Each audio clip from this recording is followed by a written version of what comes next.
You know, sometimes when you have those conversations that linger and there's just something about them that you can't stop thinking about. So when I first met Josh, that was one of those conversations. Josh is a mold inspector here in Vancouver, but it definitely didn't start out that way.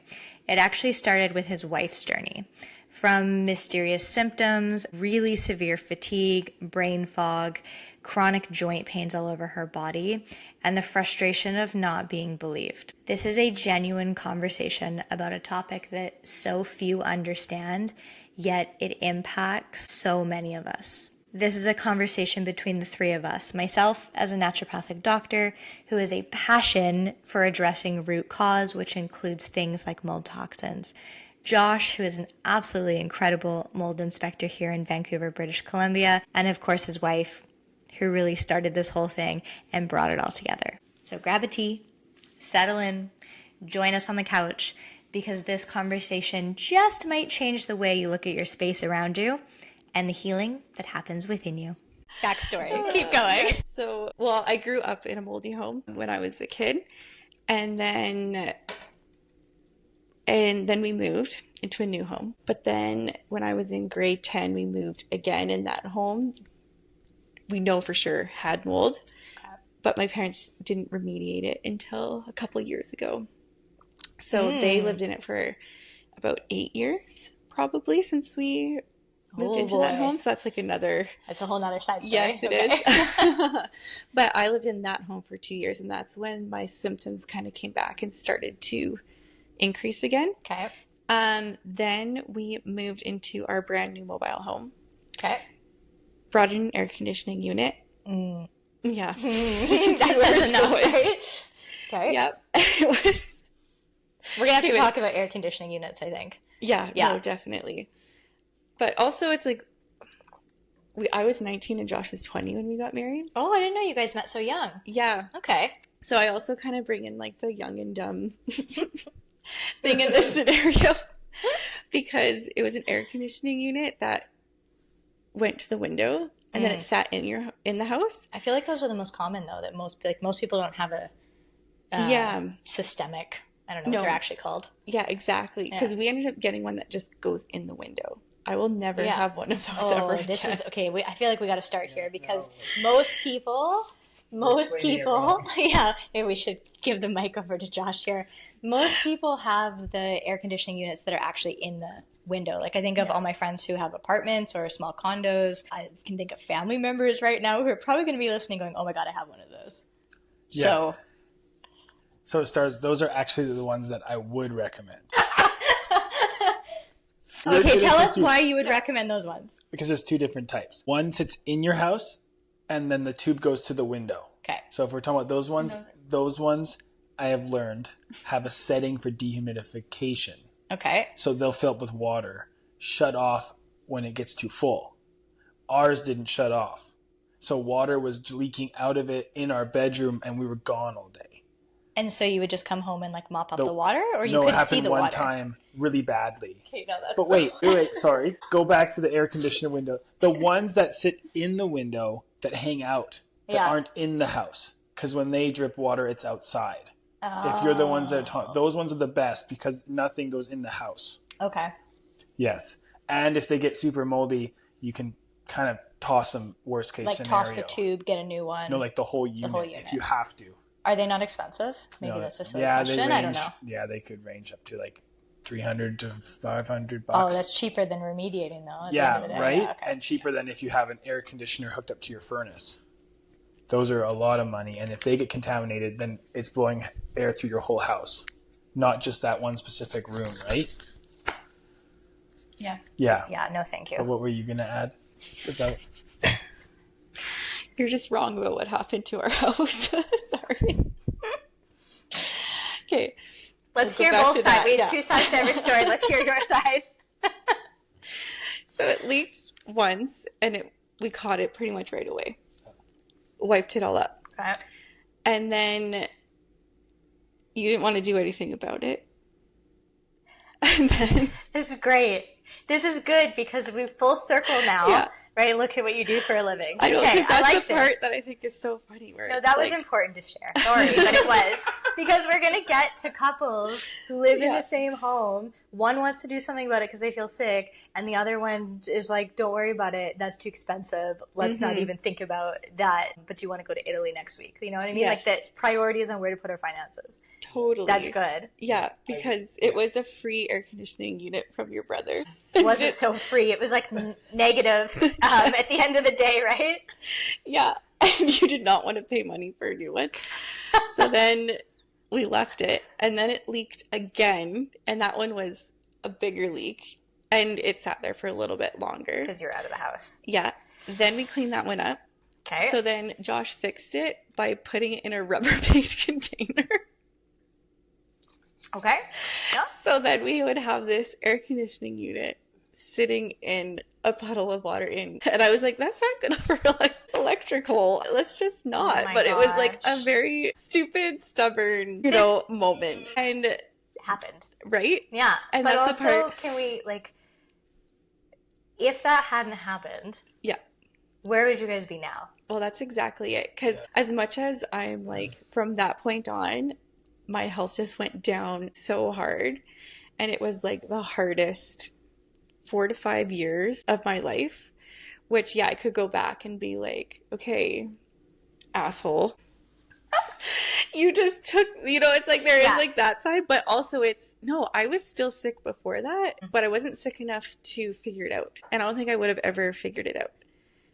Right? So it's one of those things of like, I needed to go through that to find out it was mold instead of being like, oh yeah, I have hormone issues. Well, everybody who walks in my office. Right? Yeah, but that's not a root cause. Hormone issues is why. Like, let's go deeper, right? Yeah, exactly. But that's what it always was. And it was like, oh, classic hormone issues. Here you go. Do whatever. Yeah. But it's like, no, it was mold that was invading it. And yeah. So what were the symptoms that you were having after you got exposed to the mold? Yeah. So after that leak, it definitely increased like brain fog. Yeah.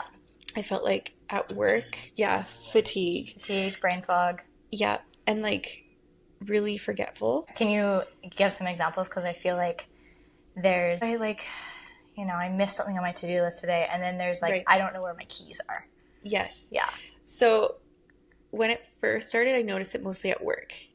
And I'd just be like, okay, I used to be able to remember this. Or why am I mixing this up? And things like that. So like little things. Yeah. But then a few years down the road, this was one where I was like, okay, what just happened? I went to pour myself a cup of coffee and I poured it in my mug. And then I brought the coffee pot to the couch. And then I tried to lift the coffee pot to my mouth to drink out instead of the cup. Oh my gosh. Okay. Yeah, I just left the cup on the counter and I just brought the whole coffee pot. Was that the moment you were like booking appointments? Yeah. And that was the thing too. I was like, well, how did I do that? Because I also had arthritis pain and it really hurt to hold things. And my brain wasn't even connecting. That really hurt to hold this full coffee pot to, I think this is important though weird. too, because people come in, I think joint pain and not, like I hiked and my knee hurts, right? Yes. Like I'm talking systemic joint pains. Yes. Where people, I hear a lot like, oh, it's perimenopause. I'm just getting older. My joints hurt. And I'm like, you're 34. Yeah. Sorry. Yes. Maybe we won't like discard that as an idea, but also mold. Yep. Yeah. Totally. I know. And another moment too is like our dog escaped your house because we had like a fire alarm going off and I had to go chase her out in the yard. Oh no. Caught her, all good, came back in the house, and I just called Josh after, and I was like in so much pain from just running outside trying to catch our dog. And because like whenever you feel like you're in a lot of pain, you want to explain it to the level so someone can understand. Like it's more than just it hurts.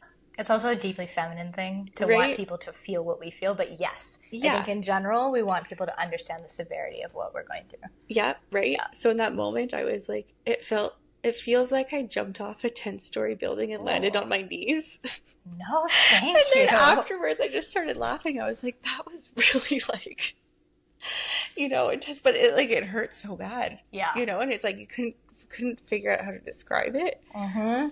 But yeah, there's just like moments of those that I can think of when I look back and just be like, oh, that makes sense. Okay, Yeah. so brain fog, where you're Yeah. drinking out of a coffee pot. Yes. Okay. Fatigue. Can you explain the fatigue? Like, was Yeah. it you couldn't get up in the morning, you're really, really tired? Or like for me, it was like by dinner time, I couldn't cook dinner because I was so Right. exhausted. Yeah, so it was like definitely hard to get out of bed in the morning. Yeah, okay. It just felt like everything was heavy. And then I would have to plan my days strategically, where it'd be like, okay, if we go grocery shopping, I come home and I nap. And then after I nap, we can go do this. Or it's just like we only grocery shop. Like I would have to really look at our week Yeah. and not And feel how it. old were you? I was Approximately. I think it was, this all happened between 22 and I figured out what was going on for sure by 27. Okay, so first of all, Yeah. it took you 5 years to figure this out. Yeah. Okay, we need to talk about that. Second of all, you were in your 20s Yeah. and you couldn't function. Yeah. Yeah. Yeah. Red flag. Honestly. Red flag, yeah. Yeah. And the biggest red flag was going to the doctors and them saying like, oh, You're fine. you have the flu. Ooh. And then I would go the next week and be like, hey, still not better. Do I still have the flu? Yeah. And then one time it's like, I think you have food poisoning. No. You know, just like all these. Random. Yeah. Yeah. And then it was like, finally I wrote down all my symptoms and my list hit like 50 plus things. Yeah. And then that's when they were like, okay, we'll send you to a specialist. Okay, what kind of specialist did you get to go to? I went to an internist. Oh, okay. Yeah. Which he was like, you either have MS or fibromyalgia. Ooh, those are big words to throw around. And then, but I always had in my gut of like, no, I don't. Intuition is one of the most powerful things. And I won't dive into it too much because we'll be here for an hour and a half of me talking about just intuition. Yeah. But did you trust it and then you kept trying to seek more answers, or what did you do with it? Yeah, it was one of those like, okay, I would never give this advice to anyone. Yeah, this is like, not medical advice. Yes. Okay, we'll preface it with that. Your personal story. Yes, Go ahead. Exactly. But even when I was going through it, I was thinking, yeah, this does sound ridiculous to just hear doctors say what could be happening. And I'm like, nope, I'll see the next one. It does, but I Right. also think there's some, like, there's that whole Dr. Google versus a medical degree thing. I also think there's this side of things where you've lived in your body at that point for 27 years. Yeah. You know it so well that having a list of 50 symptoms that you didn't have at age 20, that you had at 27, says something. And, like, that should hold weight over a degree that hangs on a wall, too. Or maybe not over, but, like, it should hold some weight. Yeah. You know what I mean? Yeah. Yeah. Yeah. And that was the thing, like, you really learn to, like, doctors not fully listening. Yeah, well, it's quick You know? appointments too, right? Like, Yeah. you have 50 symptoms. Imagine if it Yes. was one symptom per appointment and they were like, book 50 appointments. Yes. You're never going to get to the root cause with well, I won't Yeah. say never. Yes. I'm going to say, as a doctor, it is very difficult to treat somebody in Yeah. a short period of time. And it would just be like Yeah. fatigue, check iron, go on with your day. Like, Yeah, totally. it's too, you know. Yeah. Yeah. Yeah. Because, like, at that point, too, it was, he didn't even ask me to really come back. Okay, He so was- what happened at the internist when you went? Yeah. So he said, you either have MS or fibromyalgia. You'll need to get an MRI. Okay, I have to look at MS. Yeah. Yeah. Which he said he put me on the waiting list, but I never got the phone call that I wouldn't have gone anyways. My gosh. Yeah. Okay. So it was like kind of just dead end. Yeah. Then I changed my family doctor because I was also like not impressed with his. Yeah, you're feeling fed up at that point. Yeah. Yeah.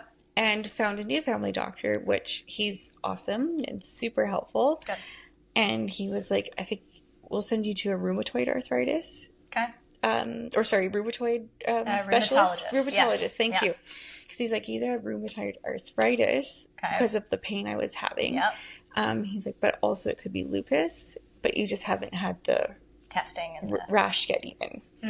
Then I don't even know what the blood work is, but whatever that marker is. for rheumatoid arthritis. Yeah, and Yeah. lupus, whatever that is, I was showing Oh, interesting. for that. Okay. So it was kind of like, okay, is this... We're finding an answer now. Yeah. Yeah.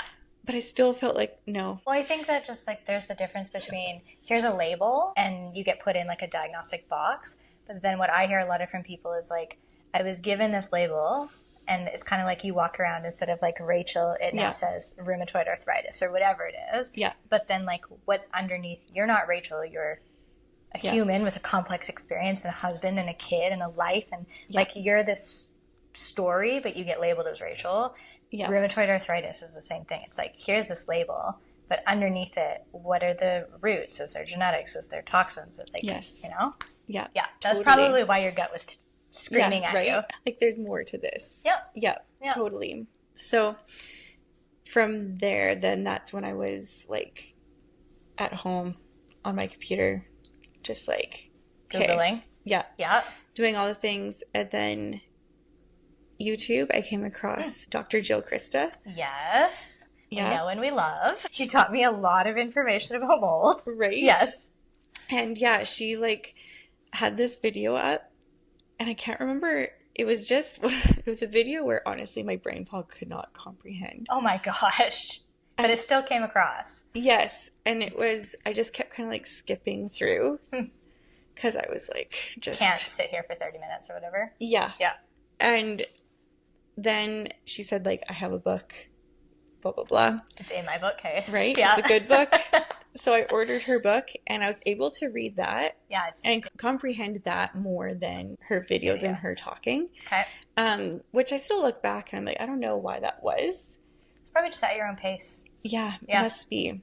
But yeah, and after that, reading her book, I was like, this is my childhood. This is, my life. This was... Check. Yeah. Did you ever do the vision test that, we were talking about in the book? She has a, oh my gosh, I can't, VCS, is that what it is? There's a vision test did you ever do that in the... I try to think. I don't know if I did. No. I just did the I score did. test. Okay. Yes. And it was like probable. I'm like, damn it. Yes. Yeah. Anyways, keep going. Yeah, because she had like also that number test where you can like fill out the numbers. She has like a questionnaire. Yes, the questionnaire thing. It's great. I use it and in practice. Yeah, that one I was just... You were off the chart? Yeah. 10 plus? Yeah. Okay. And it was just, okay, this is it. This is it. So what did you do with that information? Did you try to treat yourself or did you seek out some help? Like what were your next steps? Yeah. So that was when... Yeah, first step was to tell Josh, and it was just like, it has to be our room. And in all seriousness, because at that point, you probably didn't know much about mold either, right? Yeah. Nope. Were you like, love her, but this is a little out there? Yeah, but we had gone down so many other things too. And I can't remember if you were already seeing naturopaths at this time. Yeah, it was. Yeah, so that was also frustrating. Because Yeah. we had spent thousands on naturopaths that are supposed to be the alternative way to heal, right? So it wasn't crazy because we had done everything else. So by that point, it was like last resort. I guess we'll like consider this out there toxin that's affecting her health. Yeah, and we got so used to her being sick too, which is kind of a horrible thing to say too. It's just like, oh, I come home from work, she's in bed, sleeping. Just that was the norm. Can I ask a personal question on that? Like, did that affect your relationship at all? Because I see this a lot with patients, and it isn't talked about. Yeah, for either of you. Yeah. Yeah, was it tough? Yeah. At times it was tougher, but I think you also just get used to it too. It's normal. Yeah, because we got married at 2019. Yeah. And then we were living in a basement suite. Ooh, okay. And then it was a year and a half living there. Mm-hmm. And then we had the mobile home. Okay. So most of our marriage, she was mold sick. And potentially living in mold too. Yeah. Yeah. So the majority of our relationship was her sick. Right? Ooh. So maybe it made it easier because we didn't have a long stint of her being healthy. Yeah. So the majority was sick. So you just kind of get used to it. And then out of curiosity, maybe we'll talk about your recovery and like where you are now. But hopefully as you start to, saw things improve, was it like, oh, I'm dating, or like I'm married to this whole new person now? Or was it just kind of like, oh, you're a better person? I'm curious if you're okay talking about it. Totally. Yeah. I will say I have a horrible memory.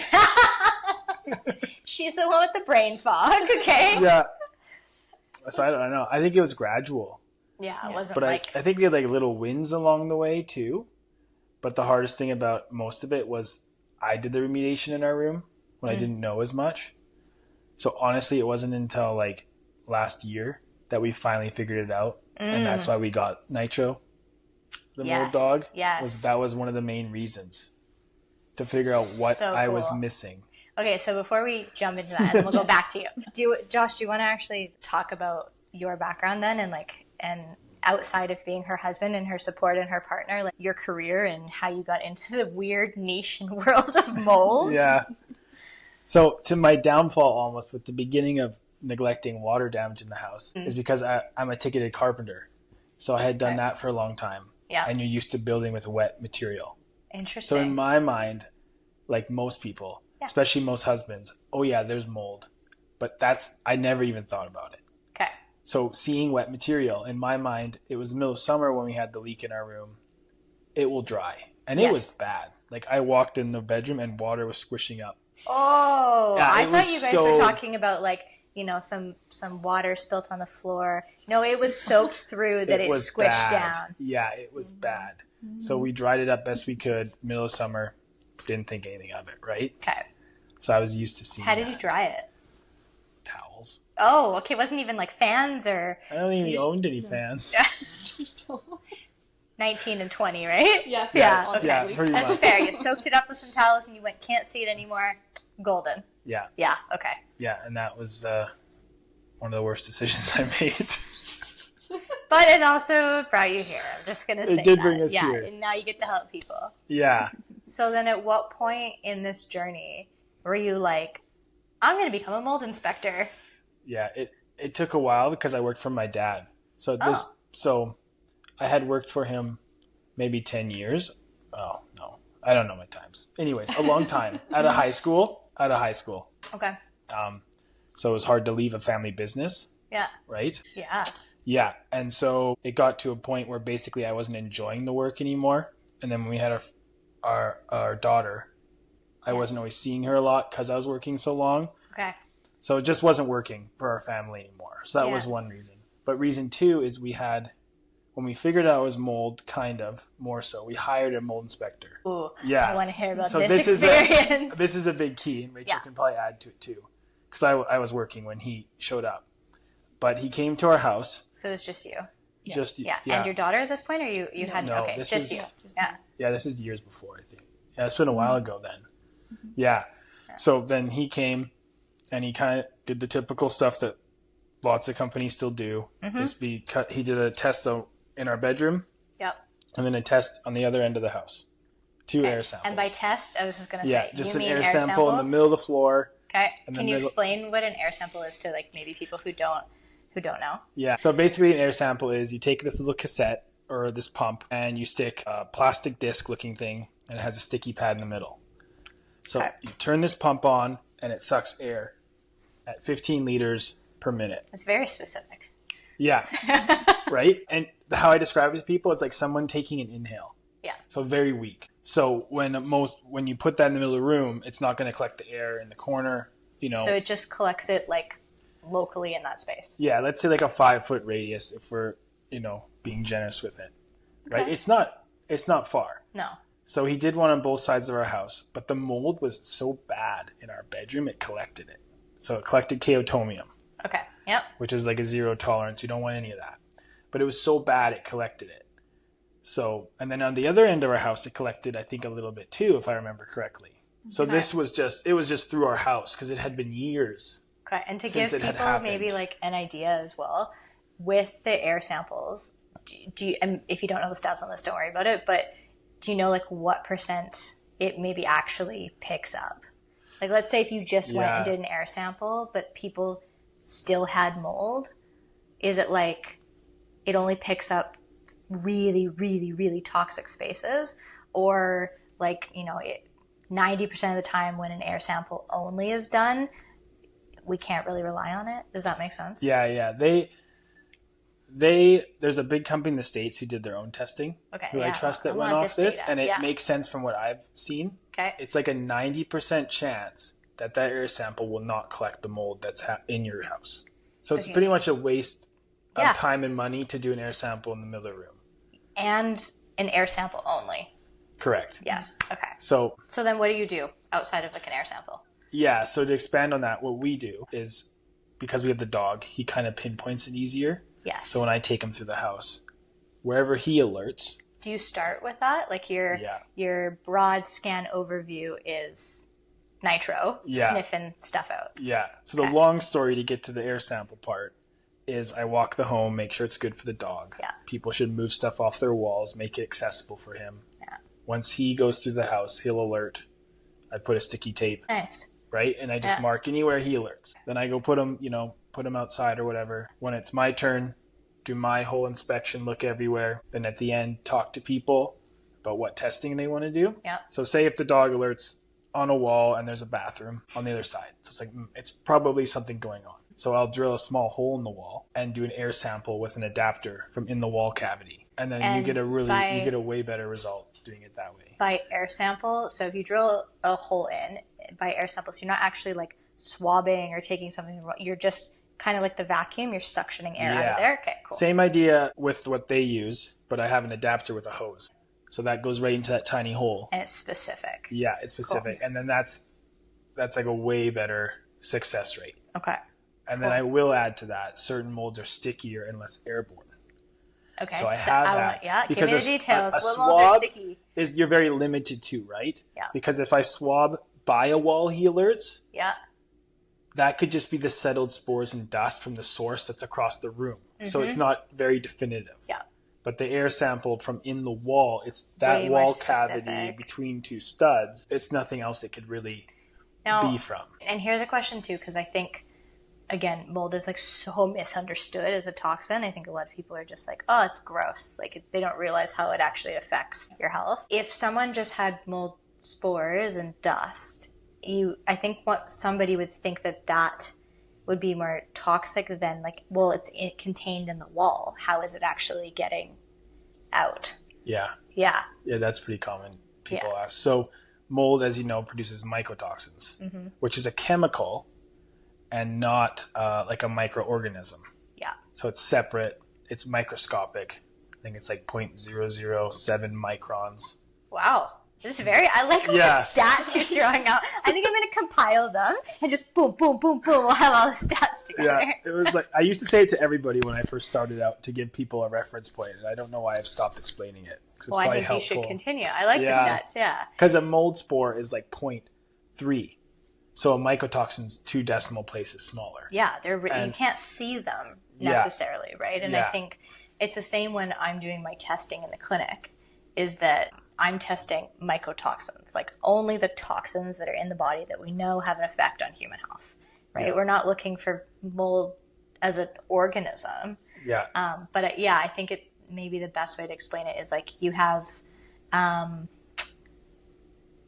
was going to say bread, or you have like something, but then there's something growing on the bread as a mold, right? It spits out stuff at you. It's like a little attacker. Yeah. Right? Yeah. The mold has to actually spit out a toxin and attack you. Otherwise, it's just chilling there and having a vacation. Yeah, exactly. Yeah. One guy, a good mold inspector, he always calls them like a factory. Yeah. Right, because they're just constantly producing. Mm-hmm. And like, a single hair is 70 microns to compare. So the much diameter larger. Of a single hair. Okay, so a hair is 70 microns. A mold spore is how big? 0.3 microns. 0.3. I'm remembering this right. We're going to fact check this later. 0.3 microns for a mold spore. Yeah. And then the toxins that come out of the spores are how big? It could be as small as 0.003 to 0.007 kind of So thing. Good luck trying to see that. Yeah, you can't. You can't even see mold spores. No, yeah. So that's why when people always ask, well, if it's in the wall, how am I sick? Well, because those things are so small, they pass through the drywall, the vapor barrier, and they don't even primarily get inhaled, is my understanding. It goes into your skin through the blood barrier, the blood-brain barrier, and that's why you have systemic symptoms. Yeah, and it's not always the same for each person. Yeah, 1,000%. Bang on with that. Yeah. Yeah. So, and then I guess we could talk about the ERMI too while I'm talking about we're too. Here. So we did air samples. We talked about why there's so much more than just an air sample, how little it collects, how much was in the wall. Oh, I will say too about air samples. Because, swabbing, I can't always physically... Because I will say with me and Nitro go through a house. Yeah. 95% of the time, we don't even see mold. Yes. Well, this is what I hear when I ask people, I'm like, what's going on with your health? And I'm going down the list, and it's chronic sinus congestion, headaches, skin rashes, brain fog, fatigue, right? Like, just checking off the list. And then they're like, I'll ask about the environment, where they live now, where they grew up, and people will go, oh, no, I clean very well. And I'm like, it's almost like people get offended, and I'm like, no, this is not a testament to like how clean or dirty your place is. This is stuff you might not even know. It can be from the previous people who lived there. Most of the time, because sometimes people will say, oh no, like there's a huge stain on my wall or my roof, and I'm like, oh, okay, we should have started with that. And other times, like, there's nothing visible. But can you talk about maybe like where you and Nitro see the invisible molds in homes most common? Yeah. I mean, I guess it's no surprise, like sink cabinets. So people empty their sink cabinets for us. So if he does alert, it's not on some random item. Okay. So sink cabinets are huge. Beside tubs are huge. Those are quite common. The grouting around the tub or the actual wall? Yeah, like usually the baseboards where they connect into each side of the tub, right? Because him in a tub or a shower, I don't want to say he's useless, but there's mold usually around the bottom edge. Yeah. So if he alerts, I can't confidently say it's behind the tile because he's going to alert on the silicone. Yeah. Like he loves glass doors. He'll just lick them all over because the rubber seal is moldy. So he'll just go to the right. And in the beginning, he'd go to the drain every time. And I started pulling him away, and he doesn't do that anymore. I get you smell mold in the drain, dude, but it's not helpful. At this point, right? The cognitive mind of a dog maybe doesn't quite understand context yet. He just wants his food, right? So if he alerts, he gets fed. And Pavlov's dog experiment there. And I'm trying to keep him accurate, so I won't always feed him. Yep. Because I don't know if he's actually learning to mold accurately. Yeah. So poor guy, he could not get fed most of a house. And we do the testing, and they're all toxic. And I'm like, man, he was right, but I needed to make sure. I don't want him to false alert for food, right? Yeah, I get that. So bathtubs, kitchen sinks, bathtubs. Attics? That's a good question. Attics, I don't know. Some people with mold dogs say their dogs look up a lot. Yeah. I've had him do it one time. Okay. And I couldn't figure out why, to be honest. In my experience, at least with my mold dog, is he has to be really close. If it's a hot spot, he will run to it sometimes, but generally he needs to have his nose physically touching as he's sniffing for him to alert. But attics are a hot spot for me to find. But him, sinks besides showers a lot, obviously behind toilets, around toilets. Yeah.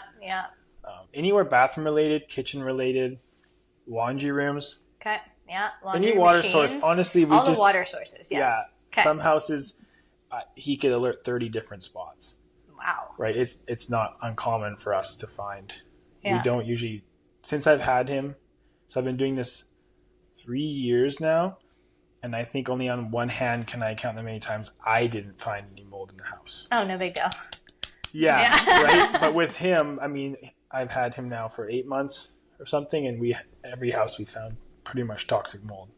So hold on. That's horrific. Yeah. And this is for anybody watching, we're in Vancouver, British Columbia. We're in the Pacific Northwest where, like, it's damp, it's wet, it rains probably 300 days out of the year or something like that. Yeah.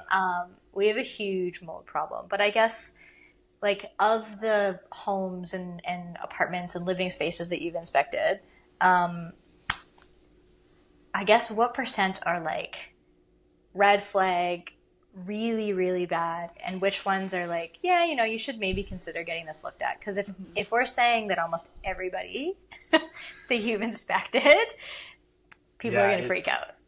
Yeah, it's not good. Because in the beginning of having him, it was discouraging because we would do some testing and nothing would come up really bad. Okay. And now that I've been doing it more with him, I always forget that I recommend, say, 10 tests. Yes. People only pay for 3. So it's like, okay, well, then we didn't pick the right ones. I'm sorry. We did our best to figure out the ones that were the most value. Yeah. Or I say, this is definitely bad. Yes. So don't waste your money testing, even though it's good to know. Just remediate it. You have to get rid of it regardless. So a lot of times I say that. But in the beginning, because we weren't finding toxic mold every time, so lately when this happens, sometimes people do Hermes as well. Okay, so then talk about ERMI testing. ERMIs are a good piece of the puzzle, and they have their purpose. What is ERMI for anybody that doesn't know? Like, what does the testing process look like? So it stands for Environmental Relative Mold Index, I believe. So basically, you collect the dust from your whole house. Like dust bunny style? With a Swiffer pad, a disposable, thin of those like Swiffer pad things, really thin ones, and you collect dust through your whole house. So it won't tell you where the mold is, but it's very accurate on what mold is present. Okay, more accurate than air testing? Yeah, and I recommend ERMIs if you're buying a new house. Okay, or so a rental. We want to talk about that too. Right? Because so many things. Yeah, because you don't want to pay for me Nitro to come in and say, okay, we alerted, say, 10 spots. But then you have to pay for testing, and then, that cost is way more than if you do your ERMI, send it in. If it's bad, you can walk away from that place. Don't worry about it. If you own a home and you do that, then it's like, okay, you need me and Nitro to come and find the sources. So you're saying if somebody is thinking about buying a home, what they should, especially in the Pacific Northwest, what they should consider doing is asking or requiring an ERMI test before purchasing that home. Yeah, okay. You can do it yourself, or I will come out and do the ERMI for you. You just pay for the convenience of me doing it, essentially, right? Yeah, for your time. Very hard. Yeah, it's not very hard to do it yourself. There's a few little things you want to avoid doing it, but generally it's very easy. And it tells you exactly what mold is present. The one downside I will say. Yes, please. If somebody super cleans an apartment and gets rid of all the dust, that won't work for you. We're not going to tell. Yeah. You want at least 2 to 3 months of dust buildup for it to be accurate. The lab does tell you less. 2 to 3 months is a long time to not clean. I mean, yeah. Although, in my opinion, and I'm really not that clean of a person. This is clean because you guys were coming over, but like 2 to 3 months. Yeah, it's like usually on baseboards, on furniture, on top of a TV. So it's not like you have to stop cleaning in general, but you need that dust. It's the spots that probably aren't cleaned anyway. No one can see up there. There's dust up there for sure. Yeah. Okay. Yeah. Cool. So to answer your first, so we've had it where the ERMI comes back with chaetomium. Yeah.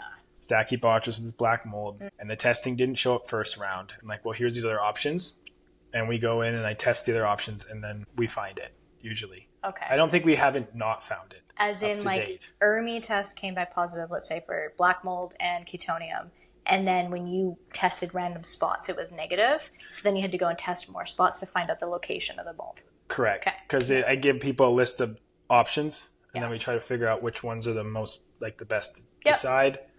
And then if they don't come back, we have to test the rest.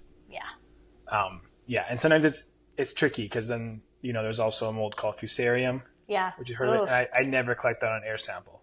Interesting. It never gets collected, but ERMIs collect it, but not on air samples. So I just have to tell people, okay, well, if this spot had chaetomium or high aspergillus, we just have to assume that it's there. Okay. Because I can't, it just never... It's interesting, too, because fusarium mold produces ZEA, which is the mold toxin that comes from that mold group. And it is very gnarly is the word I'm going to use for the hormones. Mm-hmm. Yeah, like it can be very estrogenic in the body. Okay. And so if someone just does an air sample and then is quote-unquote fine, maybe they're missing fusarium mold, which is going to be your hormone one for sure. Yeah. Yeah, it gets a little... complicated quickly because it does. I've had it too where I air test beside a tub and swab because I saw some mold and they collected different types of molds. Interesting. Yeah. So I tried sometimes, especially post remediation, I will air test the same spot I did previously to compare. Makes sense. And then do a swab on the actual exposed framing members because it, you want to be. Maybe this is a controversial question because you're not just inspecting a home that hasn't been renovated and they're looking at maybe there's mold in there, but after people, let's say you find mold, they get it renovated, which is called remediation, they go through that whole process, then you're coming in after to make sure it's actually gone. How often is it actually gone? Not very often. Okay. But unfortunately, I don't think a lot of people always call me for that because in their mind mold is dealt with. And then they don't need further anything, right? But then some people, like you said, I had this issue, there was mold, it got remediated. But, I still have symptoms. Someone's sick. And one time specifically, I remember I think it was before nitro. So, but before nitro, if people said I had a flood, I would say let's test it. Yes. Now with him, if he doesn't alert in the area, I'm less compelled to, right? He's a pretty good first step, but I still put it as a recommendation because I don't want to be the guy saying not to. And then something happens. Yeah. So one place I remember them telling me, like a condo, bad flood from the unit beside. No. 6 inches of sitting water. Yeah. Yeah. You guys don't know. My neighbors had a flood once, so this freaks me out. Okay, keep going. Well, that happened every time. Great, thank you for saying that. Are you lying? Are you telling the truth? We won't talk about it. Oh, no. She looks into moving tomorrow. Okay, keep going. So with most units, depending how they're built, they're fire rated, right? Sometimes, I think it's usually plywood, maybe a couple layers of drywall. Okay. So they just remove the drywall.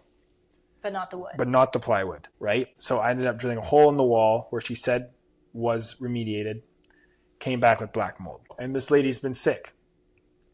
So, you know, black mold, you know, the homeowner's sick.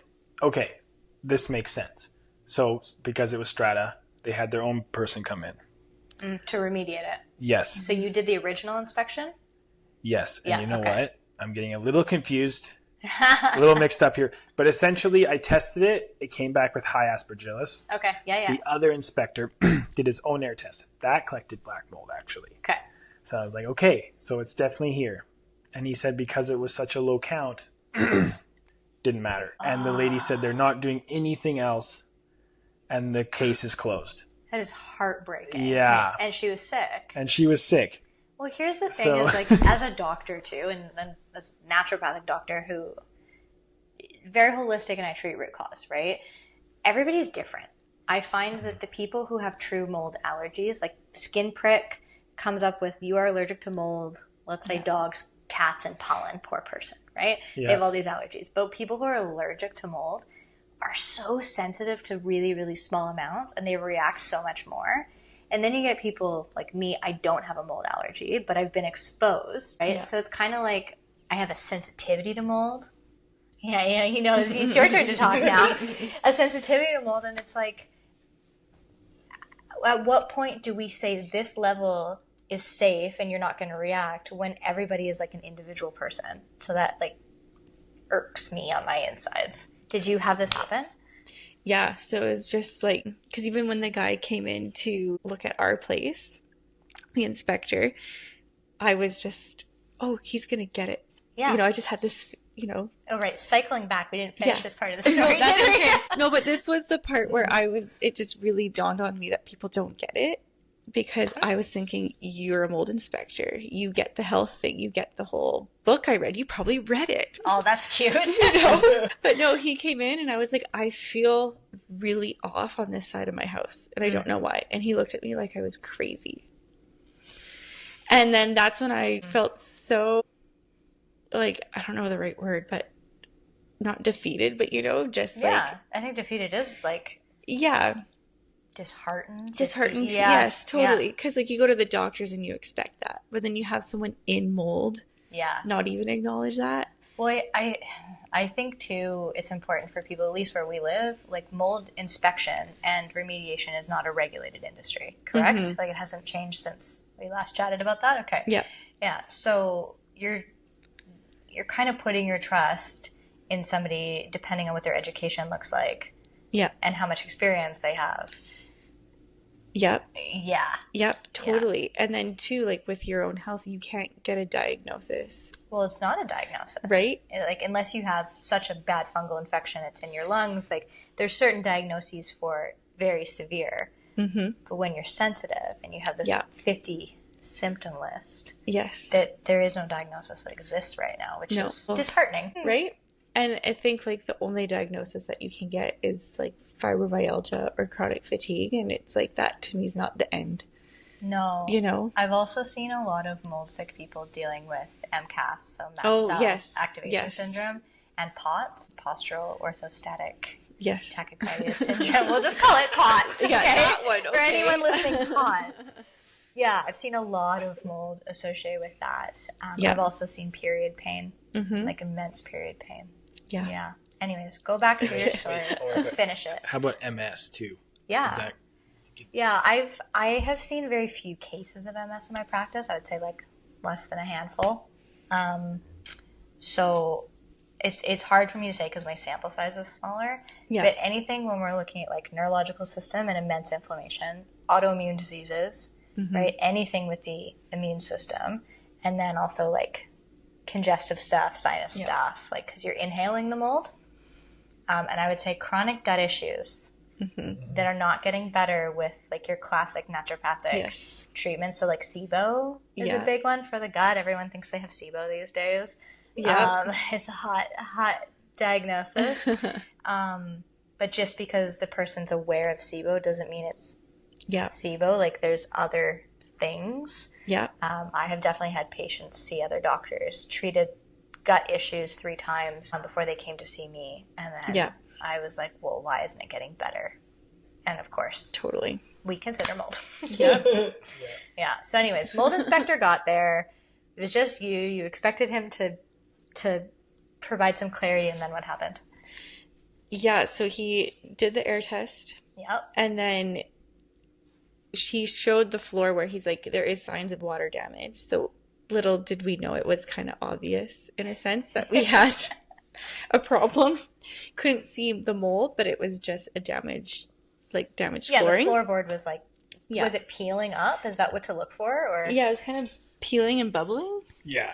Peeling and bubbling? Yeah, like because it was laminate, so it's like a glued powder. Okay. So when water hits, it expands. So this is a good point to share with people too.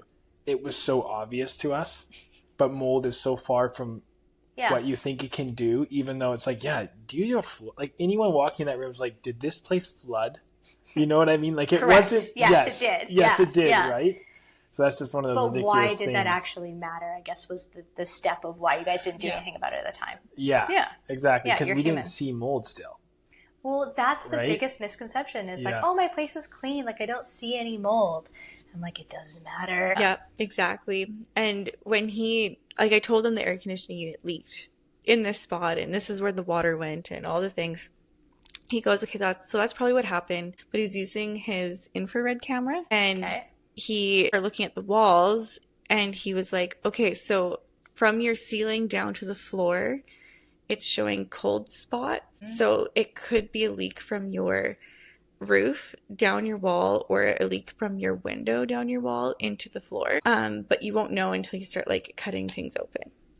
So there's no drilling a hole, air sample done in the wall type of thing. Yeah, and then I was like, well, can't you go outside and go on the roof and look like you're an inspector? Yeah. And he was like, well, yeah, I guess I can go outside. And he just did like one of those, and I was thinking, this is your job, man. Yeah. Yeah. I had a moment of, okay. And then, I don't even know, I think I saw him walk outside, but he didn't have one of these and then called it a day. Exactly. Oh, so it was just a moment of, again, disheartened of like, he figured it out, but also, really, this is how you're going to finish your job. Yeah. Leave me with another unknown kind of thing.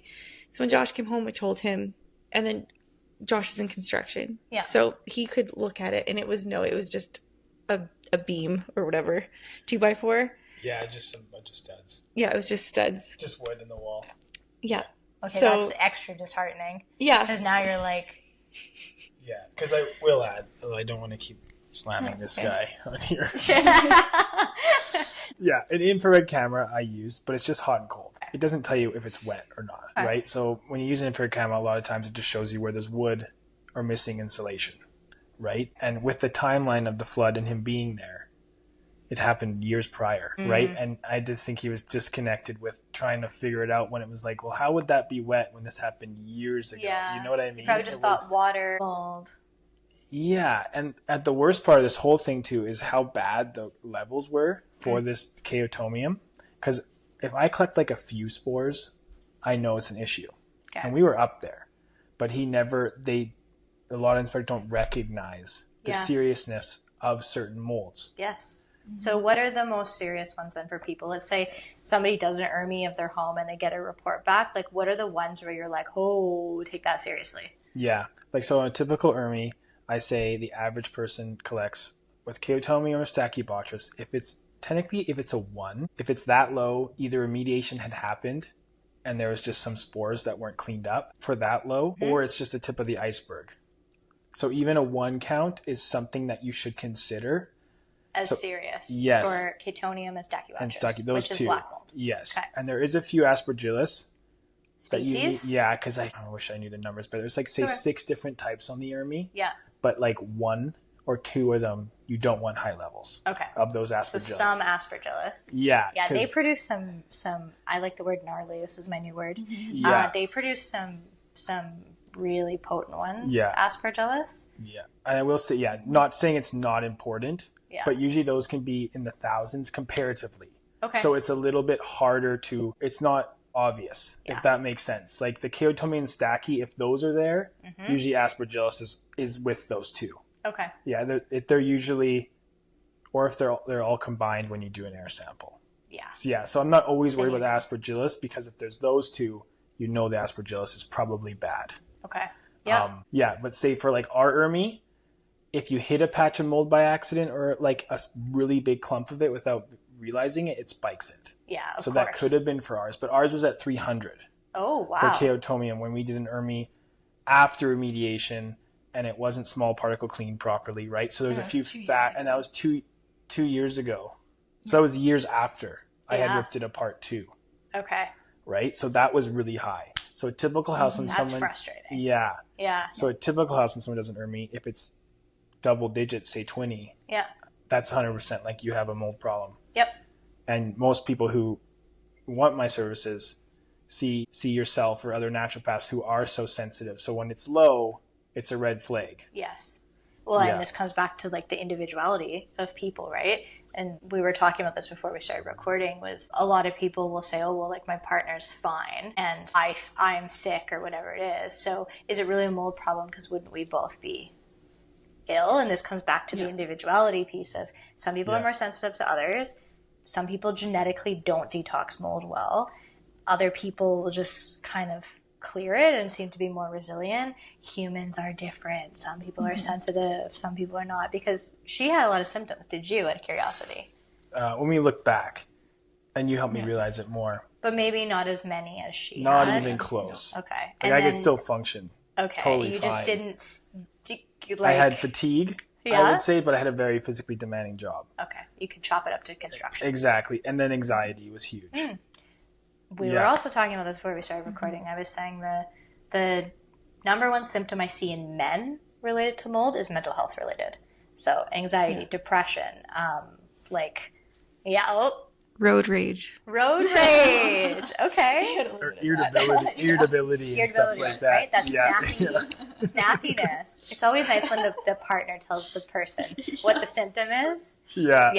I love that. Yeah. And even like forgetfulness. Yeah. I'm still for forgetfulness a lot of times. You know, you put something down and you forget where you put it. Yes, all the time. Yes. Yeah.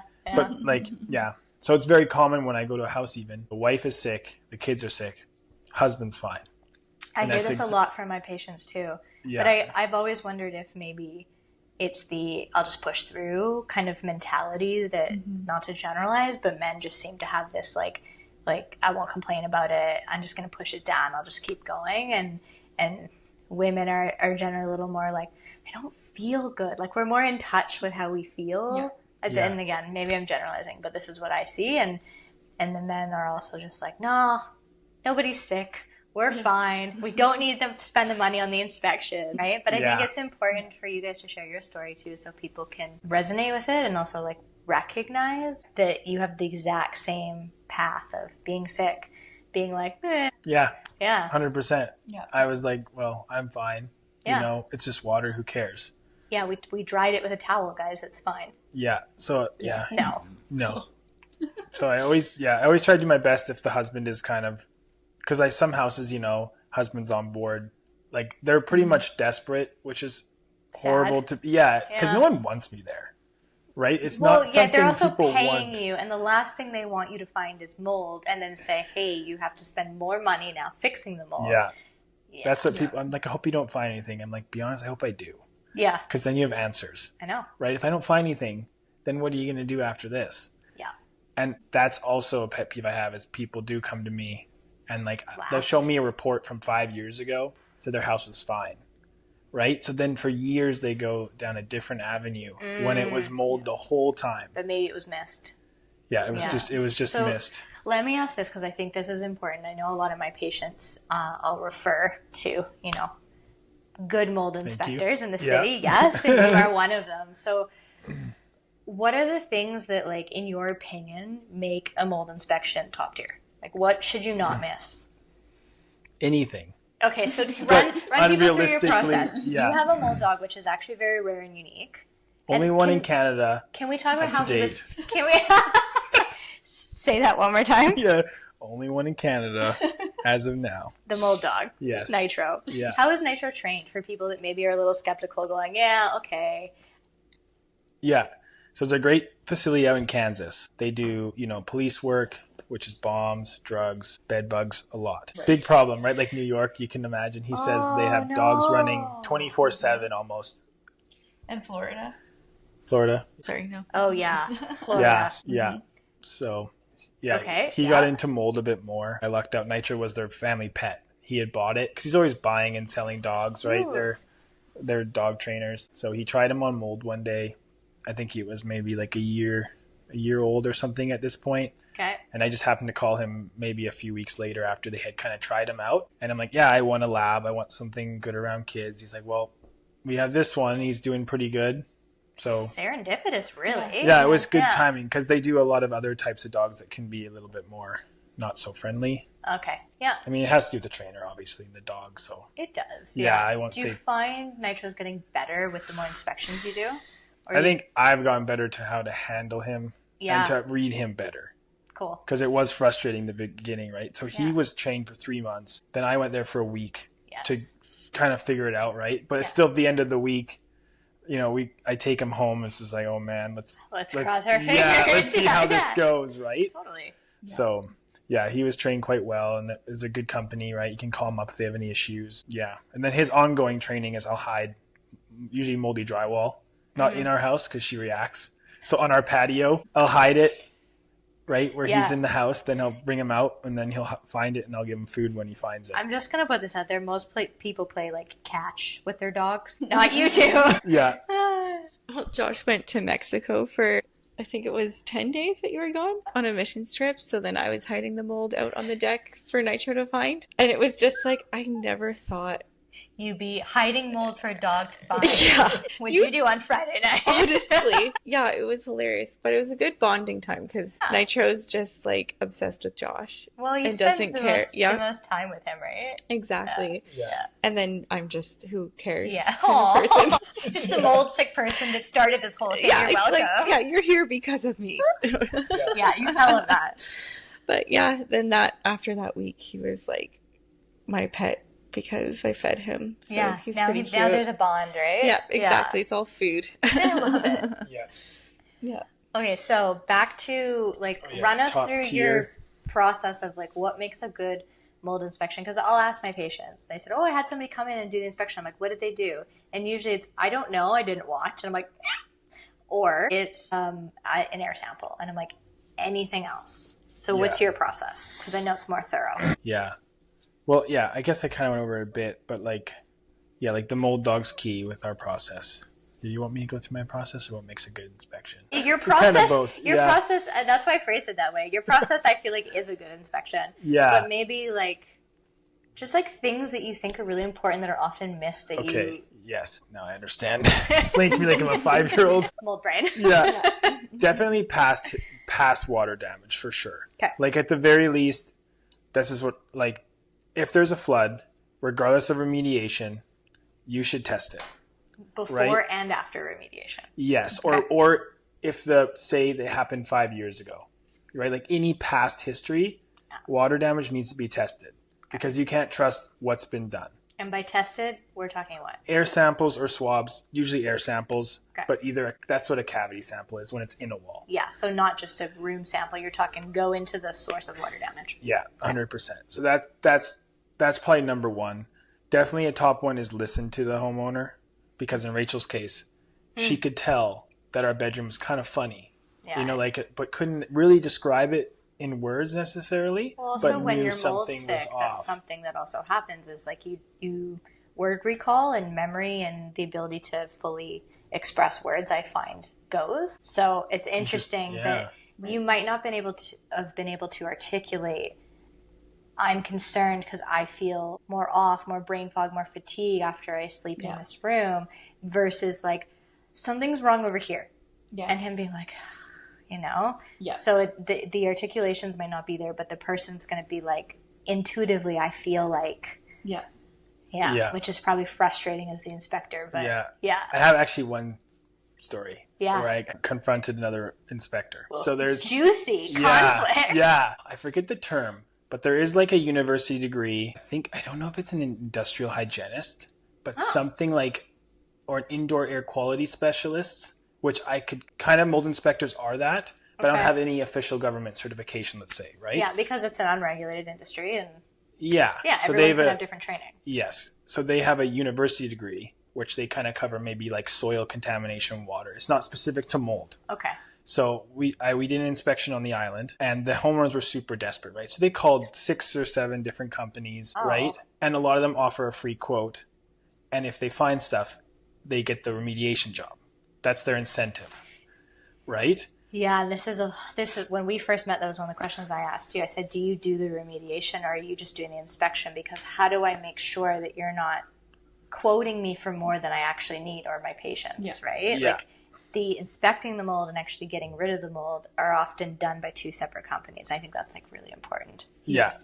Yeah. And like with that too, I always go like, well, if you really want to know, you got to air sample it.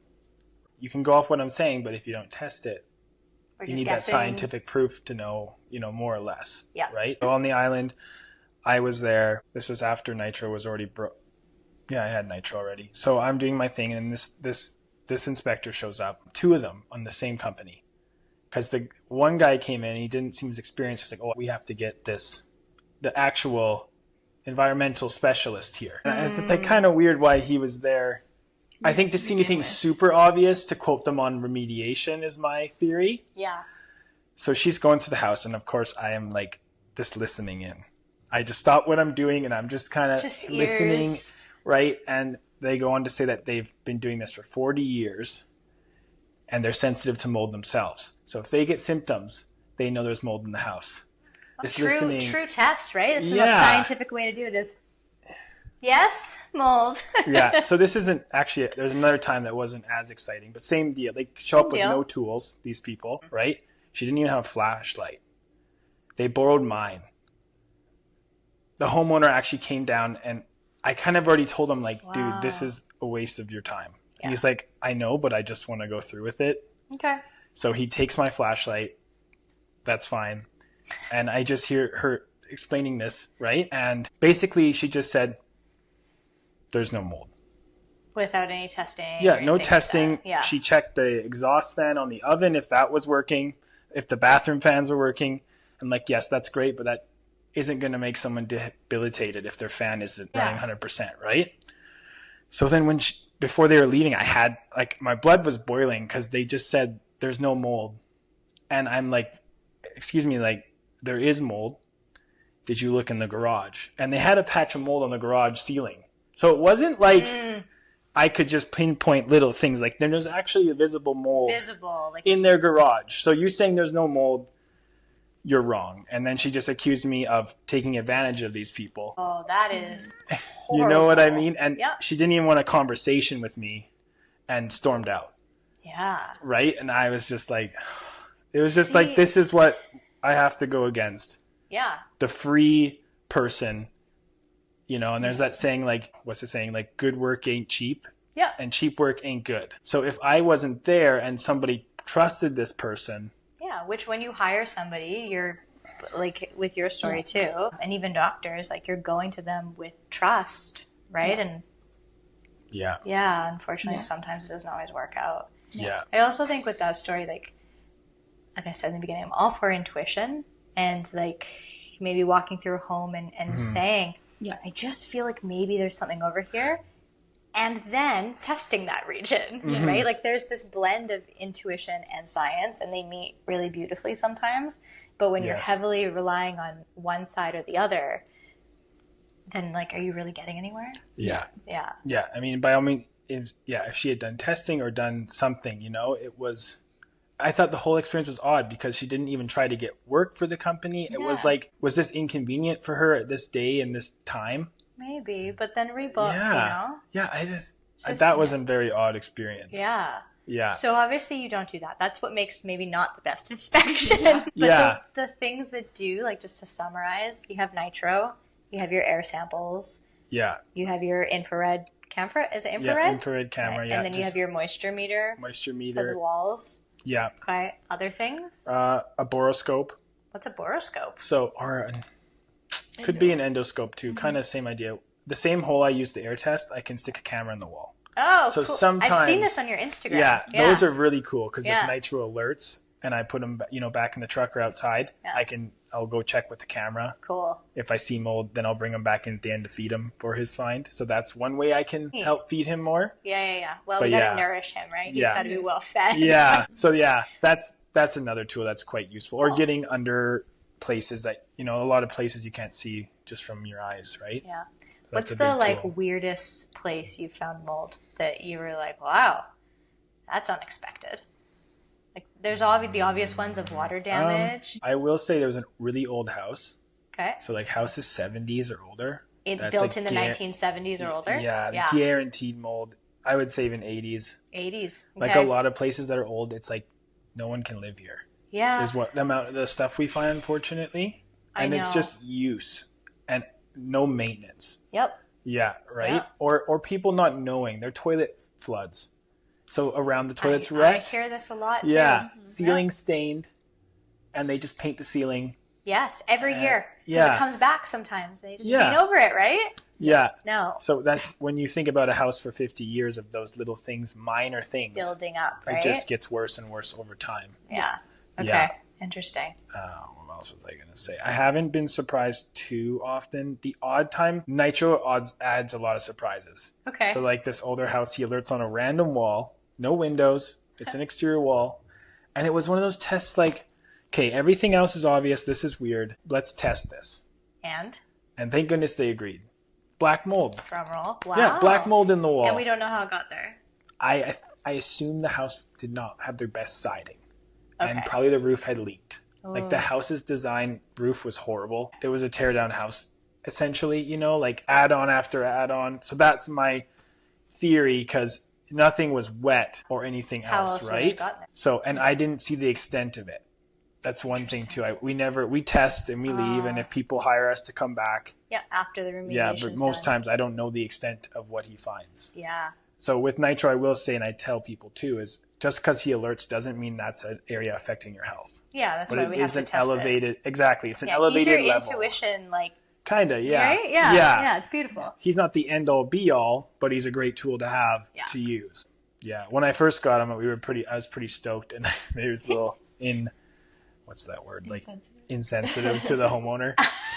One of the first inspections, he alerts where the tile band that's on the outside of the tub, sometimes that he alerted right next to it. And he's like, well, I just redid this bathroom. Oh, no. And I'm like, I don't know, he's alerting. So put him away, I drill a hole, and I see mold. It's like they just didn't cut a little bit more away from the tub. So I think their tiled area luckily was fine, but farther into the back. Yeah, and I looked at it and mold. I'm like, dude, you'll never believe what nitro found. Yeah, and he's upset that it's really. Yeah, he's like, great. I'm like, oh.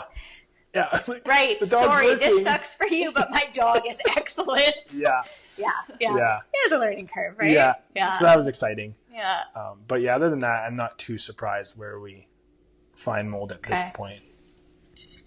But there was a time when the same mold inspector that came to our place, we also had him go to my parents. Okay. Because I was like, that's where I also was sick. So where is it there? And my family had symptoms. And that guy did an air sample in the room and nothing came up, even though there was a leak in a bathroom upstairs. Then a few years later, Josh did testing and it was really high levels.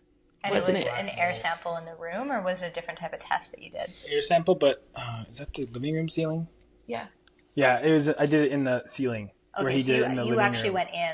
Yeah, I drilled a hole and put in the ceiling. It was there was high levels of black mold. Okay, different. I think that goes to show different testing too, right? Yeah. Yeah. Yeah. Okay, so this is a hot question I get for patients. So since you have the mic, we're going to start with this. When people think about, okay, we find mold or it's highly suspected, and then we think about getting rid of it. So there's remediation, which can get pretty expensive, right? Yeah. There's leave the home because it's just not worth repairing. And then there's this world of, I found this thing online. What are your thoughts? So like foggers and all these other devices. Can you touch on that a little bit? Because I get asked this all the time. Yeah. So basically, fogging just grabs airborne particles and spores and drops them to the surfaces. Okay. There is certain other products, like a hot fogger, for example, which depending on what chemical you use, some are good at neutralizing mycotoxins, but very few. Okay, so the only one I've heard of is ozone in a fogger that then... Okay, so ozone isn't great. Okay, so yeah, ozone is separate. Basically, ozone, I used to know more. I just tell people don't do it. Yeah. Yeah, this is what I'm asking. Like, we don't need to go into the details. I'm just curious about your opinion. So, like, do you think that works, or does it just remove the spores, but the toxins are still there? Yeah, so I think ozone is good at also getting rid of mold, but a whole house is tricky because if it's not ran long enough or strong enough, if it doesn't get rid of the mold, and this would only be used for cleaning because you have to remove the sources. So there's nothing that will beat physically removing the mold sources, right? Ozone might put a temporary Band-Aid. Yes, but it's also hard on rubbers and vinyl around windows, so it can become brittle. So if someone's consistently ozoning, you're going to get other things happening in your home that's not good. It's bad for your lungs. I know people let a house air out, but when you come home after that time, you could still be infected, right? Because if you're already sensitive, that's just kind of another thing that could trigger someone. Okay. Right? So I never recommend ozone except for odor. I would say ozone works best for odor. Oh, okay. Yeah, like if a room is full of cigarettes, like a house of cigarettes, that would probably be a better option. Yeah. Some people can put in a Rubbermaid and ozone items in a Rubbermaid. Yep. I'd say that would be fine, like books. Okay. Maybe you could do that, but personally I don't recommend ozone. Yeah. It's just not worth it. Yeah. Whereas fogging, very good for after remediation or an addition to small particle cleaning. Okay, so like as an add-on, maybe like your last sweep after you vacuum type of thing, just to... Yeah. So typically, you could do like a clean through your house, fog after remediation, and then do your small particle clean, right? Wiping every surface down. Yep. That would be your best. And some products, I do fogging as well. And this product claims to help neutralize mycotoxins, which is the only benefit to this product. And it's a hot fogger, so it's smaller particles. So most people can go and buy a wet fogger. Like I think it's a ULV fogger. Okay. I think EC3 has it if you've heard of that company. Yeah, EC3, So that's kind of like mine, but I don't know how it works with mycotoxins. And it's a wet fogger. So it's more like a giant spray bottle. Yeah. So the particle size is smaller. And so then fully, just fogging won't do much. Because I fogged our bedroom thinking it was good. She felt good for a month. And then she started getting sick again. And it was like, okay, the source is not fully gone. I've always wondered too, because when you understand how organisms work, when they produce toxins, when you go in and you try to kill an organism, whether it's bacteria, mold, whatever it is that's producing toxins, when you try to kill it off, it gets mad, right? And it's like, F you. And it just starts spitting out toxins. What people don't understand, and maybe we get into EC3 and bleaching and stuff like that, but like when you try to go after mold, you can get rid of sometimes the look of it with bleaching or whatever it is, but the mycotoxins, the mold toxins are often still there. Yeah. Right? Yeah. And I even heard recently too, even if the mold is dead or dormant, the mycotoxins are still going because it's a chemical compared to a microorganism. Exactly. You can kill off the bacteria, the mold, etc., but the toxins can still be there. And those are the things we care about because those are the things that are harming people. Yeah. Yeah. Yeah, so that's a big problem. Like you say with bleach, my understanding too is it when you spray something down, it looks good. You get rid of the visible, but whatever residue's left fuels that mold and pisses it off, like you said. So it always comes back. Yeah. Yeah. So well, I think it depends on the extent of the damage. Like, with counters and things like that. Sure. Non-porous.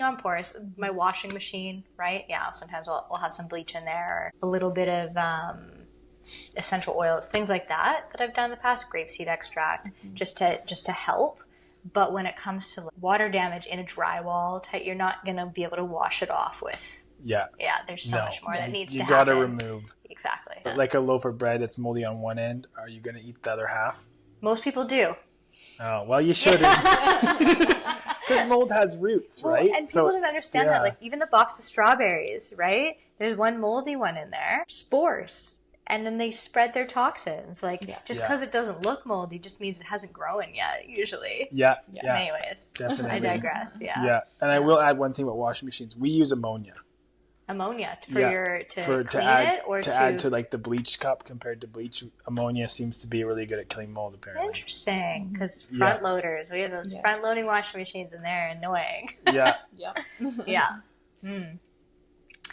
I have a question for you, and I had written this down about your mold journey. Can you go through, because I know Josh said earlier too, you spent thousands of dollars trying to get treatment for your health. Yes. Yeah. So what worked? What didn't? Like, can you walk us through? I know it was probably a lot, but can you summarize maybe for people going through this? Yeah, your process. Totally. So before I knew I was mold sick, was doing like, what is that called? When you hold that rod and then you have like that thing that pokes your hand.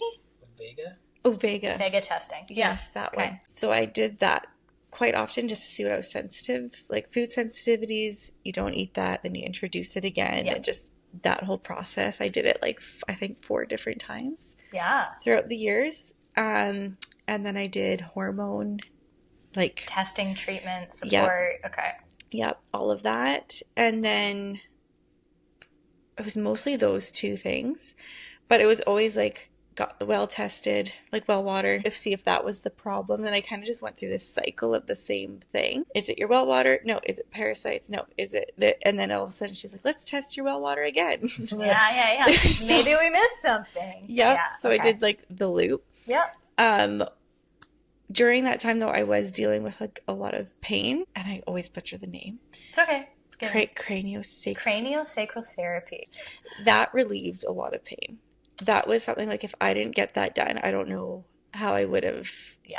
So like, I do craniosacral you do? therapy in my practice, and it is. I'm actually doing a training this weekend. Another 4 days. I've done like 4 of them already. I'm doing my 5th one. Yeah. It is absolutely incredible for people, and I think mold is so triggering for the nervous system because you're being attacked by something, not to like dramatize it, right? Yes. But like it's coming at you, and I find mold sick people almost don't have enough of a boundary and a barrier to have resiliency, and so craniosacral allows them to just like, for one of the first times in a really long time, relax, and their system doesn't feel like they're constantly fighting something off. Yeah. Yeah. No, that makes sense because it was like I did acupuncture. Yeah. And it was like, that was, relieve some things. But after the craniosacral. Craniosacral. Thing. Cranial is like brain, sacrum is like the low back. Okay. So it's where the 2 hands go on the low back and the head. Okay. Craniosacral. Yeah. Okay. Cool that worked. It was really, that was probably the best. For the pain specifically. Yeah. Cool. Yeah. Because I was, and like headaches, and it works beautifully for headaches in my experience. Yeah. Things like that. Okay. Then when I figured out it was mold, I kind of had like the attitude of, sorry, go for it. Screw naturopaths. This is really important, and I'm not offended at all by this. I think it's important for people to hear because you seek out, maybe the conventional route didn't work, you seek out an alternative, and then you feel like it failed you too. Yeah. Of course you're going to end up being like, right? That's exactly it. Yeah, understandably. Yeah. Okay, and then where'd you go? The conventional route again? No, I was like... Yourself. Yeah, I was like, everyone sucks. I know what I'm doing. Yes. Okay, how'd that work out for you? So because when I found out, there was really, like, I don't even know if mold pages existed. It was like, I found out right before all of this kind of has become an internet thing. Yeah. Like podcasts, like... Yeah, people are... well, I mean, look what we're doing here today, right? We're talking about this podcast. And I forgot. Hello. Okay. Yes. Hilarious. But yeah, like that wasn't like a thing people were talking about. Yeah. So I think it was, so Dr. Jill Christa talked about some things, and I can't remember if it was her or if someone else told me about infrared saunas and detoxing. Cool. And I was like, hey, I'm going to get an infrared sauna. Yep. Like, that's going to be, we removed the mold. I'm just going to go in the sauna 3 times a week. Like, okay, yep. And I detoxed hard. Yeah. It was like, and I knew when I didn't feel good, that was, to me, I was like, well, that just means it's getting out of my system, and that means I'll be better. Little did you know, it's a toxin that harms you, and if your cells aren't being protected when you detox it out, it makes you worse. It's okay. You're a naturopath. You know nothing. What are you talking about? I love it, right? I know, but I get the, like, I'm going to take this into my own hands because I've been failed by the system. I hear that every week. Yep. Yeah. Yep. And that was the thing of, like, I did get a lot better. Great. But that was the part of, like, I think just getting out of it was huge. So you guys left the place that you remediated it? Yes. Okay. So just remediated it. Like, we didn't, what Josh said, he didn't do it properly per se, but I would say like 80% of the mold was gone. Okay. Which helped me get better. 1,000%. The infrared sauna did help in ways, but I definitely felt like garbage for like a month and a half. Oh yeah, that's a long time. And I like really just pushed through because I was like, well, if I feel worse, I know it's to be better. So I kind of had like that gameplay in my head. At that point, you were probably just like, keep going, right? Yeah. What's another month? Yeah. Well, you know, And then I also was taking like a gut health, like, supplement protocol. Yeah, it was Plexus. Have you heard of that? No. It's like a pyramid scheme company. Okay. But I was like, my gut health was super off. Wow. And I was like, I'm so done with the whole mixing out foods. You know, like, if you tell me I can't have tomatoes, like, you know, like random things, I just was like, I'm out of that too. I'm gonna talk about this for a second, because this is like food sensitivities. Okay, this is like a big pet peeve of mine in my industry as a naturopath. I don't do a lot of food sensitivity testing. Yeah. And there's a reason for it, because I don't believe that food sensitivities are a root cause. No. People have food sensitivities because their gut lining becomes, let's just move a hair, their gut lining becomes leaky, right? Mm-hmm. But why is the lining leaky in the first place? And often it's bad bacteria in the gut that are reacting to certain foods and making it leaky. Or mold toxins actually go and they rip up the lining too. Mm-hmm. And then instead of food staying in your gut, it like leaks out and your immune system starts freaking out to it. So like, it's not the tomatoes, the pistachios, the blackberries, whatever. Yeah. There are some processed foods that are not fixed. Yes. I'm not gonna say like, oh, your chocolate bar isn't the problem. You know what I mean? Yes. Like there are processed foods. I'm not talking about that. Whole foods. And so then people come to me. You guys, on the most restricted diets for years and years and years. They're so unhappy. Their mental health is tanked. Their gut still sucks. They have no freedom. Their whole social life is ruined because they can't go out and eat with their friends.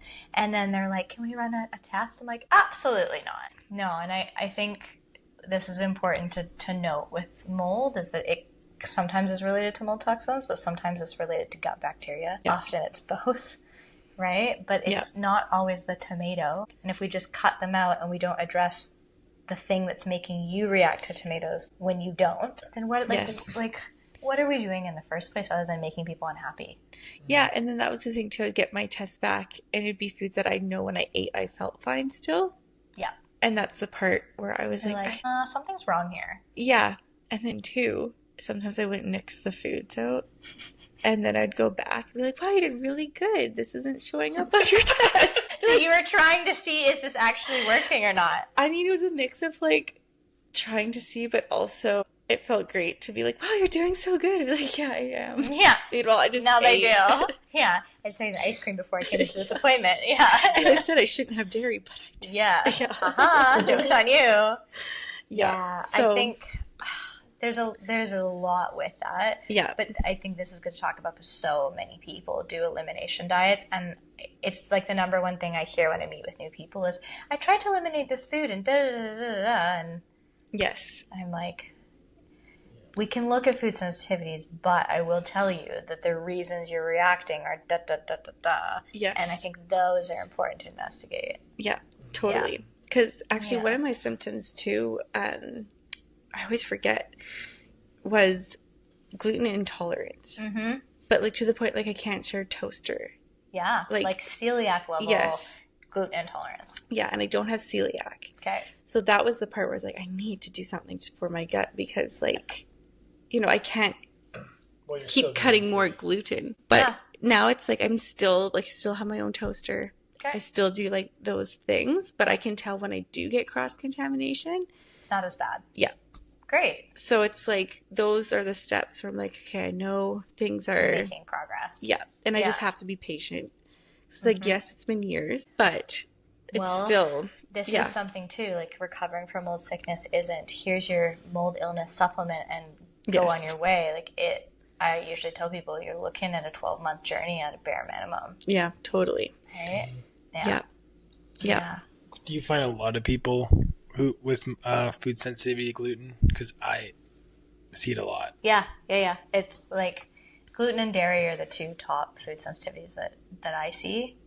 And there's a lot of debate and argument on, like, is it the gluten?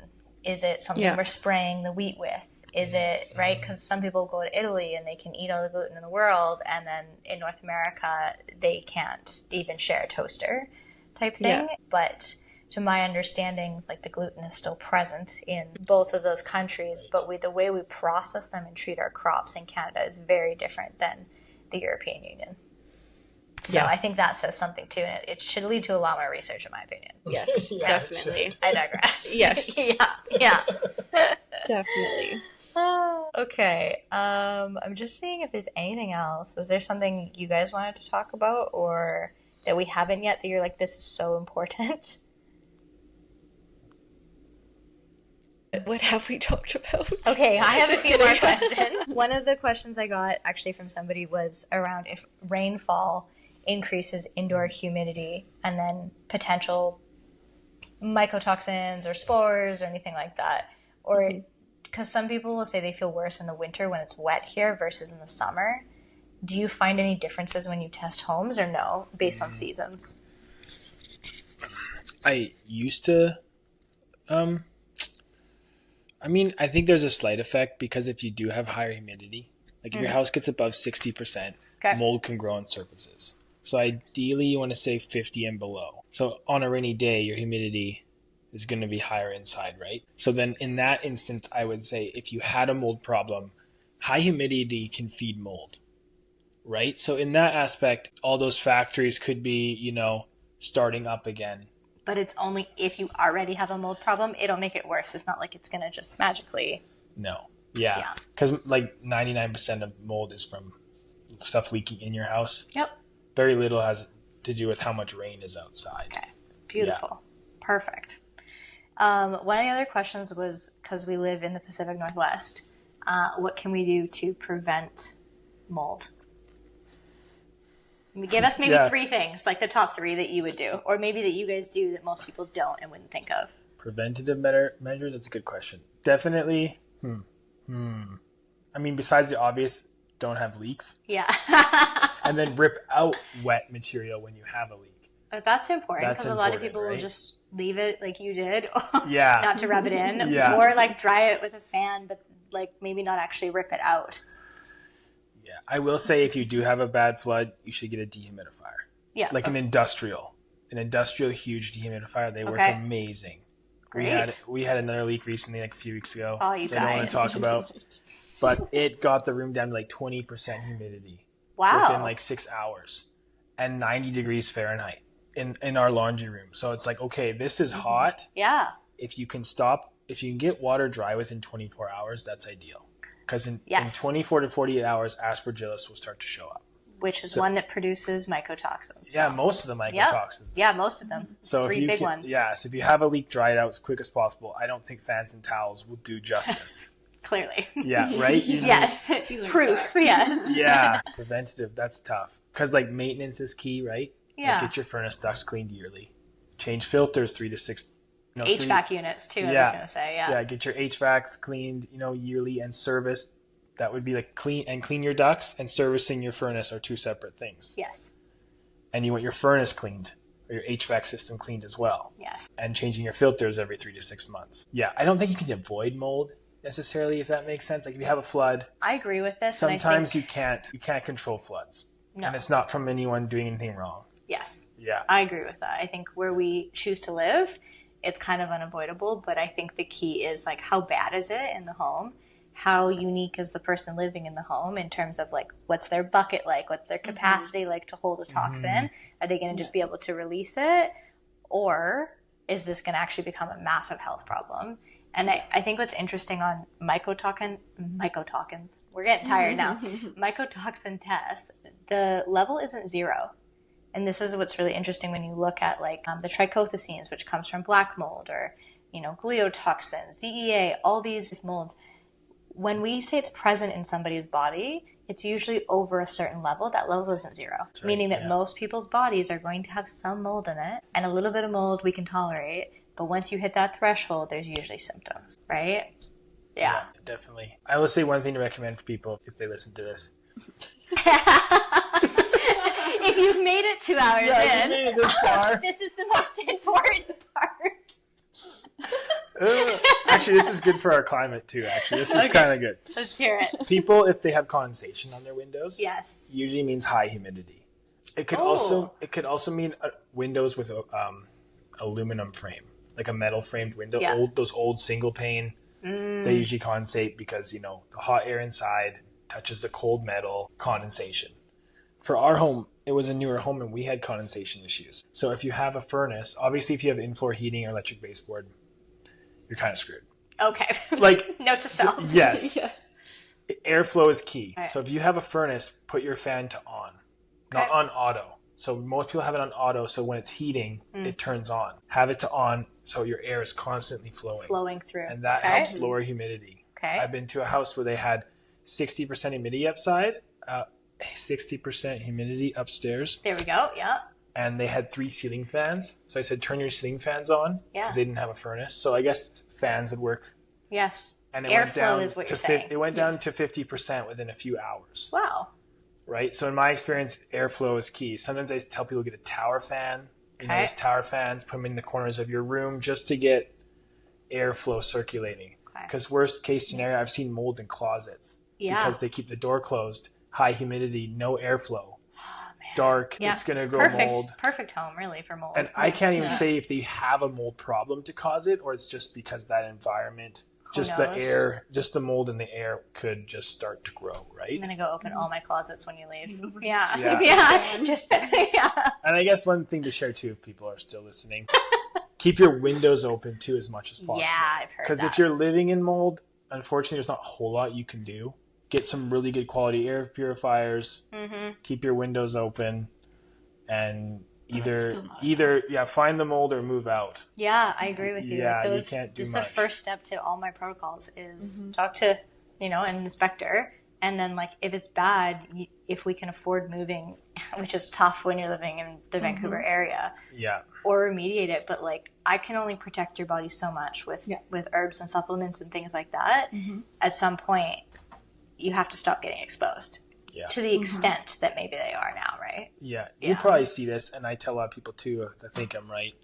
Some people plateau with their healing. Yes. And I always tell people too, like you're doing good, then all of a sudden you just flatline, and it's like that's probably because you're still in mold. I see the it supplements aren't going to win over constant exposure.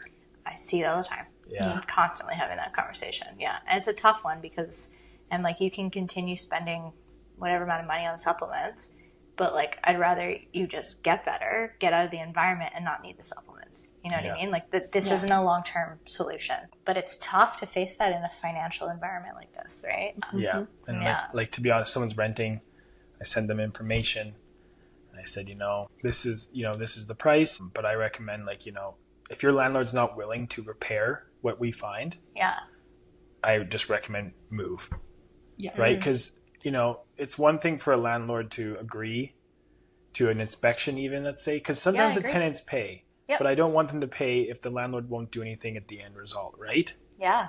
So a lot of renters, they just, okay, thank you. We'll look for a new place, or maybe we'll consider it, or... And then that leads to, okay, when we move into a new place now, how do we check that it's not moldy as well? Yeah. Right? Because we just don't want to be hopping around from moldy place to moldy place because... Yeah. Yeah. So that's where the That's where the ERMI testing that's where the can be ERMI beneficial. Yeah. would be the most cost-effective use.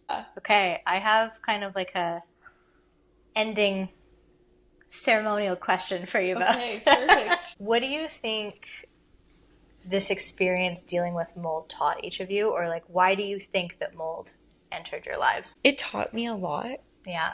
It taught me a lot about myself, of just like that I can push through, you know, and figure out the answers. And like, even though it takes time, patience, learned a lot about patience. This is good. That's something where it's, and also levels of pain that my body can handle, you know, and live with. So it's kind of like after getting out, I feel like life's a lot easier. Good. You know, so it's just kind of like a weird... There's a light at the end of the tunnel kind of a thing. Yeah. Yeah. And then for you can say actually you, sorry. I think too it's beautiful what you said, Rachel, about resiliency. Because I think sometimes we can get into victim mindset with this and be like, man, like this is so difficult to go through. I'm in it. I'm stuck in it. And we did talk about a lot of like heavy and toxic and crappy things through the last couple hours. But I think it's beautiful to also see the other side of it of I had to go through this and look, I'm pretty dang resilient. Yeah. It's beautiful. Yeah. For me, I just think all of this has happened to find like my calling or my purpose in life. Yeah. Right? I think that's like the main, because if it never happened, we would never be doing this. There'd be no reason to do this.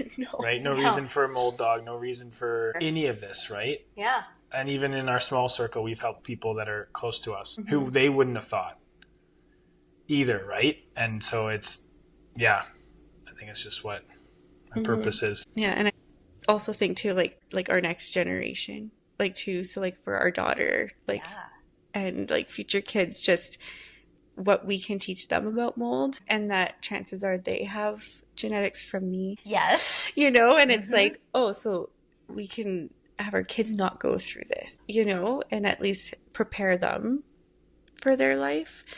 Because our daughter is 4, and when she plays, it's a lot of like, she has like this little dollhouse. Cute. And then the bathroom will leak. And then the dad goes in to fix the leak, but then the mom goes to bed because she's mold sick. And it's just like in the dollhouse. Yeah. Some people play like Barbie, like Ken. I just don't. Sorry. I know you're saying now. It's late. It's the end of the day. Yes, that's funny that's what she's picking up on, and she's playing though. Yeah, and it's just like hilariously sad at the same time. Mold is a big part of our life. It is, right? But the fact that, you know, she's like, we're talking about it and we're just about it. Yeah. So I'm kind of like, that in itself is worth it. Yeah. You know. Do you feel like it's something that you wish you knew when you were growing up, and so you're happy that you can pass this knowledge on? Yeah. Yeah. And it's okay to learn things the hard way. I agree. It right? makes you more resilient. Yeah. Yeah. Exactly. That's beautiful. Well, thank you both so much. I cannot express how helpful I hope this is going to be for people. Do you maybe want to share, Josh, a little bit about just what your business is called, and if people want to contact you to look into mold inspections, how they would do that? Sure. So, my company is called Building Health Mold Inspections. The best way to contact me is we have an Instagram at buildinghealth.ca, but I guess the best one would be to go to my website at buildinghealth.ca. We keep it simple for the mold brain, right? Yeah, right? And then there's an easy form to fill out, and you can fill it out, and I can give you a accurate estimate, and then we can go from there. Great. Yeah. Love it. Or call me, and I can help. It's very casual. Yeah, get out that way too. Yeah. Whatever works, right? Text, call, whatever. Yeah. Yeah. Beautiful. Yeah. Thank you. Of course. Thank you, guys.